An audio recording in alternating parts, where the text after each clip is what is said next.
Tanggal 11 Maret tahun 1945, suatu hari yang sangat cerah di musim dingin, matahari bersinar, angin dan langit yang jernih, seluruhnya biru, tanpa sedikit pun guratan awan.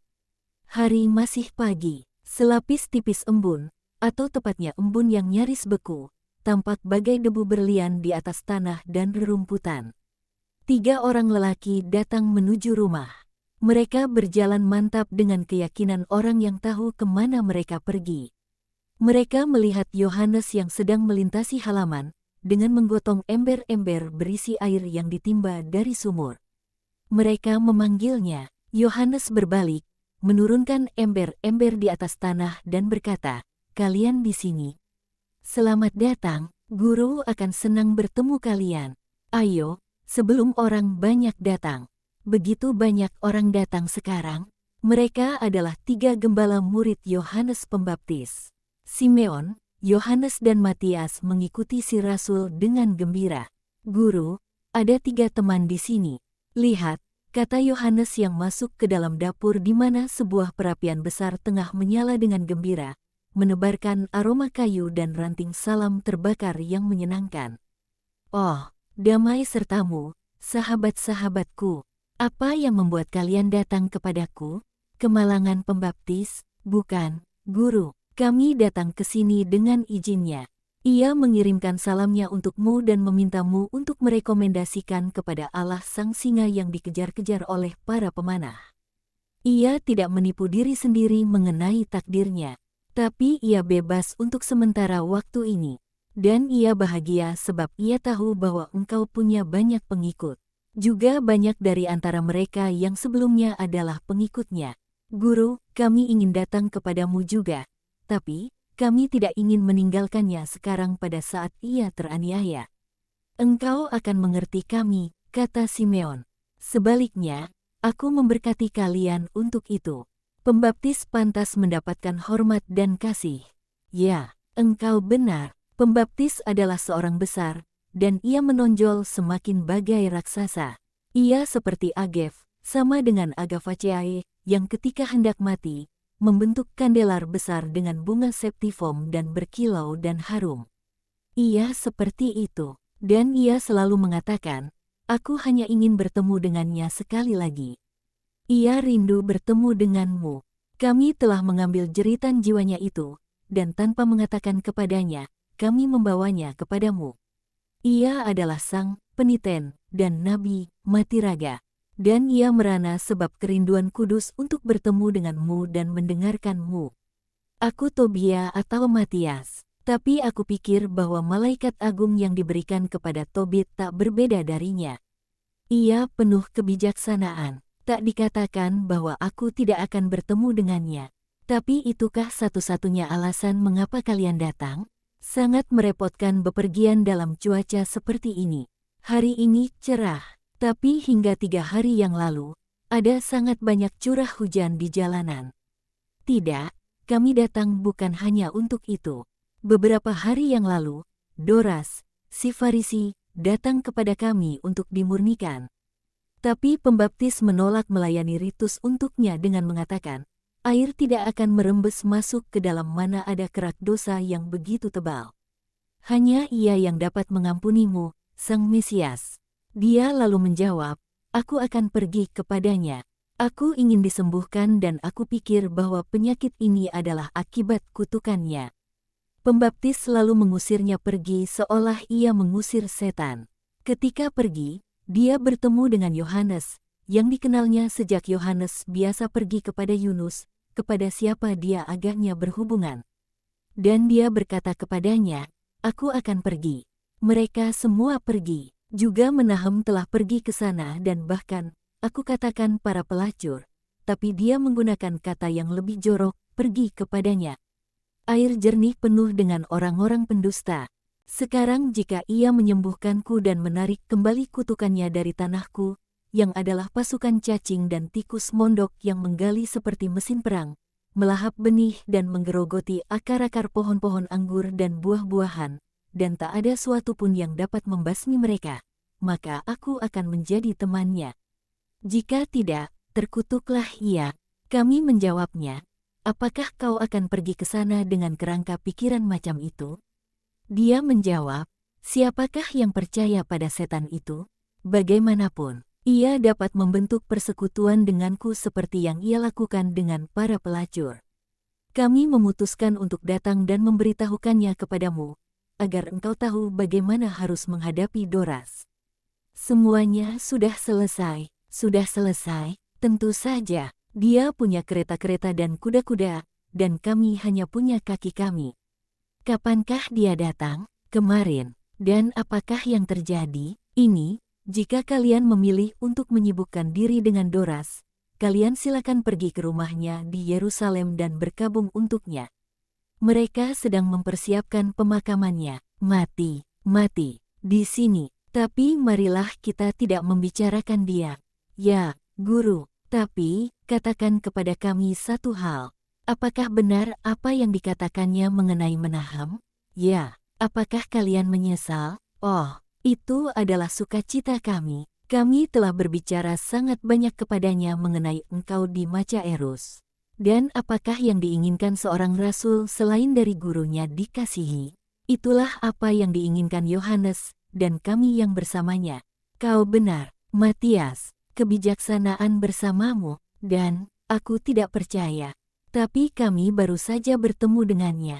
Perempuan itu datang juga kepada kami untuk mencari engkau, sebelum hari raya Pondok Daun. Dan kami katakan kepadanya, ia yang kau cari tidak ada di sini. Tapi ia akan segera berada di Yerusalem untuk Pondok Daun.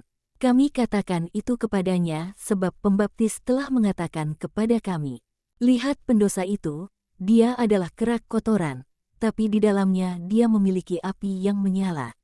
Api itu akan menjadi begitu kuat hingga akan keluar menembus kerak dan akan membakar semuanya. Kotorannya akan gugur dan hanya nyalanya yang akan tinggal. Itulah apa yang dikatakannya. Tapi, apakah benar bahwa dia tidur di sini, seperti yang dikatakan dua ahli Taurat yang berkuasa itu kepada kami? Tidak. Dia ada di salah satu kandang si bendahara, lebih dari 1 mil jauhnya dari sini. Lidah neraka, sudahkah engkau mendengarnya? Dan mereka, biarkan mereka katakan sesukanya. Orang-orang baik tidak percaya akan perkataan mereka, mereka percaya pada perbuatan-perbuatanku. Juga Yohanes mengatakannya, beberapa hari yang lalu, beberapa dari antara muridnya berkata kepadanya di hadapan kami, Rabi, iya, yang bersama engkau di sisi seberang Yordan dan kepada siapa engkau memberikan kesaksian, sekarang membaptis. Dan mereka semua pergi kepadanya, engkau akan ditinggalkan tanpa pengikut. Dan Yohanes menjawab, diberkatilah telingaku yang mendengar berita ini. Kalian tidak tahu betapa sukacita yang kalian berikan kepadaku. Kalian harus tahu bahwa manusia tidak dapat mengambil suatu pun terkecuali itu diberikan kepadanya oleh surga. Kau dapat memberikan kesaksian bahwa aku mengatakan, aku bukan Kristus, tapi aku telah diutus sebelum ia guna mempersiapkan jalannya. Seorang benar tidak mengambil nama yang tidak menjadi miliknya, dan bahkan andai orang bermaksud memujinya dengan mengatakan, engkau adalah dia, yakni, si orang kudus, maka ia akan menjawab, sungguh bukan, aku adalah pelayannya. Dan ia tetap saja sangat gembira. Sebab pikirnya, aku haruslah sedikit serupa dengannya, kalau orang salah mengira aku sebagai dia. Dan apakah yang diinginkan seorang yang mengasihi, selain menjadi seperti orang yang dikasihinya itu? Hanya mempelai yang mendapatkan sukacita dari mempelai laki-laki. Pendamping mempelai laki-laki tak dapat mendapatkannya, sebab itu akan merupakan tindakan amodal dan pencurian. Akan tetapi sahabat mempelai laki-laki, yang ada di dekatnya dan mendengar perkataan mempelai laki-laki yang penuh sukacita perkawinan, merasakan sukacita yang begitu besar hingga nyaris seperti sukacita yang membuat bahagia sang dara yang menikahi sahabatnya dan yang lebih dulu mencicipi madu perkataan perkawinan. Itulah sukacitaku dan sukacitaku sempurna. Apakah lagi yang dilakukan sahabat mempelai laki-laki? Sesudah melayani sahabatnya selama berbulan-bulan dan sesudah menghantarkan mempelai ke rumahnya, dia undur diri dan menghilang. Demikian pula aku, hanya satu yang tinggal, mempelai laki-laki bersama mempelai perempuan, manusia bersama umat manusia. Oh, betapa perkataan yang mendalam. Ia harus bertambah besar, aku harus bertambah kecil. Ia yang datang dari surga jauh melampaui semua yang lain. Para patriark dan para nabi lenyap saat kedatangannya, sebab ia adalah bagai matahari yang menerangi semuanya dengan terang yang begitu cemerlang. Hingga bintang-bintang dan planet-planet yang miskin terang, diterangi olehnya, dan mereka, yang terangnya tidak padam, semakin dicemerlangkan oleh terangnya yang ekstrim. Terjadi demikian, sebab ia datang dari surga, sementara para patriark dan para nabi akan pergi ke surga, tapi mereka tidak datang dari surga. Barang siapa datang dari surga melampaui semua yang lainnya, dan ia memaklumkan apa yang telah ia lihat dan dengar. Akan tetapi tak seorang pun dari mereka yang tidak merindukan surga dan karenanya menyangkal Allah dapat menerima kesaksiannya. Barang siapa menerima kesaksian dari Ia yang turun dari surga, memeteraikan, dengan kepercayaannya, bahwa Allah adalah benar, dan bukan sekedar cerita omong kosong tanpa kebenaran, dan dia melihat kebenaran, sebab jiwanya merindukannya. Sebab Ia, yang diutus Allah, menyampaikan sabda Allah, sebab Allah memberinya roh tanpa batas, dan roh mengatakan, "Ini aku, ambillah aku, sebab aku ingin bersamamu, yang adalah sukacita kasih kami." Sebab Bapa mengasihi Putra tanpa batas dan telah menempatkan segala sesuatu dalam tangannya. Oleh sebab itu barang siapa yang percaya kepada Putra, memiliki hidup yang kekal. Tapi barang siapa menolak untuk percaya kepada Putra, tidak akan melihat hidup. Dan murka Allah akan tinggal dalam dia dan atas dia. Itulah apa yang ia katakan. Aku mencamkan perkataannya dalam benakku agar aku dapat mengulanginya untukmu, kata Matias, dan aku memujimu dan berterima kasih kepadamu untuk itu. Nabi terakhir di Israel bukanlah ia yang turun dari surga, melainkan, sebab ia diberkati dengan karunia-karunia ilahi sejak ia ada dalam rahim ibunya. Kalian tidak tahu, tapi aku akan mengatakannya kepada kalian. Adalah ia yang paling dekat ke surga. Apa? Oh, katakanlah kepada kami. Ketika berbicara mengenai dirinya sendiri, ia berkata, "Aku seorang berdosa." Keduanya, baik para gembala maupun para murid antusias untuk tahu. Pada waktu bundaku sedang mengandung aku, ketika ia mengandung aku Allah, sebab ia adalah yang rendah hati dan yang mengasihi, ia pergi untuk melayani ibunda Yohanes, yang adalah sepupunya dari pihak ibunya, yang sedang mengandung di masa tuanya. Pembaptis sudah memiliki jiwa, sebab ia dalam bulannya yang ketujuh. Dan benih manusia, yang tersembunyi dalam rahim ibunya, melonjak penuh sukacita saat mendengar suara mempelai Allah. Seorang perintis jalan juga dalam arti, dia mendahului segenap jiwa-jiwa yang ditebus. Sebab rahmat dikomunikasikan dari rahim ke rahim dan menembusinya, membatalkan dosa asal dari jiwa si kanak-kanak. Oleh sebab itu aku katakan bahwa di bumi ada 3 yang memiliki kebijaksanaan, seperti di surga ada 3 yang adalah kebijaksanaan, Sabda, Bundanya, Perintis jalan di bumi, Bapa, Putra dan Roh Kudus di surga. Jiwa kami sepenuhnya terpesona, nyaris seperti ketika dikatakan kepada kami, Mesias dilahirkan. Sebab engkau adalah jurang kerahiman dan Yohanes kami adalah jurang kerendahan hati. Dan bundaku adalah jurang kemurnian, rahmat, cinta kasih, ketaatan, kerendahan hati, dan setiap keutamaan lainnya yang berasal dari Allah dan yang dianugerahkan Allah kepada orang-orang kudusnya. Guru, kata Yakobus Zebedes, ada banyak orang, marilah kita pergi, kalian boleh ikut juga. Suatu himpunan orang banyak yang sangat besar. Damai sertamu, kata Yesus. Ia tersenyum dan sangat jarang senyumnya begitu lebar. Orang banyak menggumam dan mengangguk kepadanya. Ada rasa ingin tahu yang besar. Dikatakan, jangan engkau mencobai Tuhan, Allahmu. Perintah ini terlalu sering dilupakan. Kita mencobai Allah ketika kita ingin memaksakan kehendak kita padanya. Kita mencobai Allah ketika kita bertindak ceroboh melanggar perintah-perintah hukum, yang adalah kudus dan sempurna dan dari sisi rohaninya, yang paling utama. Berhubungan dan memelihara juga daging yang Allah ciptakan. Kita mencobai Allah ketika, sesudah diampuni olehnya, kita kembali ke dosa-dosa kita.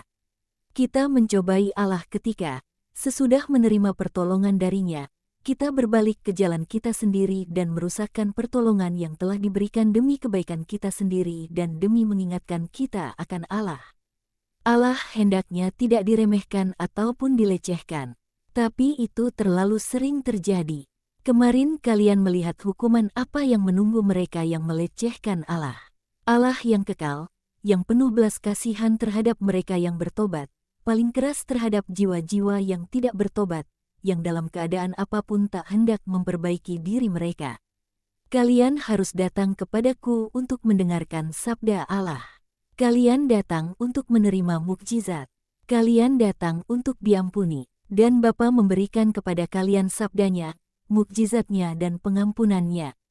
Dan aku tidak menyesal bahwa aku telah turun dari surga, sebab aku dapat memberikan kepada kalian mukjizat dan pengampunan dan aku dapat membuat kalian mengenal Allah. Laki-laki itu disambar api murka ilahi, seperti Nadab dan Abihu. Tapi kalian harus menahan diri untuk tidak menghakiminya. Apa yang terjadi? Suatu mukjizat baru, hendaknya hanya membuat kalian merenungkan bagaimana orang harus bersikap demi memiliki Allah sebagai sahabat. Dia menghendaki air penitensi tapi tanpa roh adikodrati. Dia menghendakinya untuk roh manusia, sebagai sarana magis guna menyembuhkan penyakitnya dan membebaskannya dari kemalangannya. Segala tujuannya adalah tubuhnya dan panenannya, bukan jiwanya yang malang, yang tak bernilai baginya. Nilainya satu-satunya adalah hidup dan uang. Aku katakan, hati adalah di mana hartanya berada, dan harta adalah di mana hatinya berada. Harta oleh karenanya ada dalam hati. Dalam hatinya dia memiliki kerinduan untuk hidup dan untuk uang yang banyak. Bagaimanakah dia harus mendapatkannya? Dengan cara apapun, juga dengan kejahatan. Dan dengan demikian, bukankah permintaannya agar dibaptis adalah melecehkan Allah dan mencobai Allah? Tobat yang tulus atas hidup panjangnya yang penuh dosa akan cukup untuk memperolehkan baginya kematian yang kudus dan apa yang adil untuk dimilikinya di dunia. Tapi dia tidak mau bertobat, sebab dia tidak pernah mencintai siapapun selain dirinya sendiri, dan dia melangkah sebegitu jauh hingga bahkan tidak mencintai dirinya sendiri.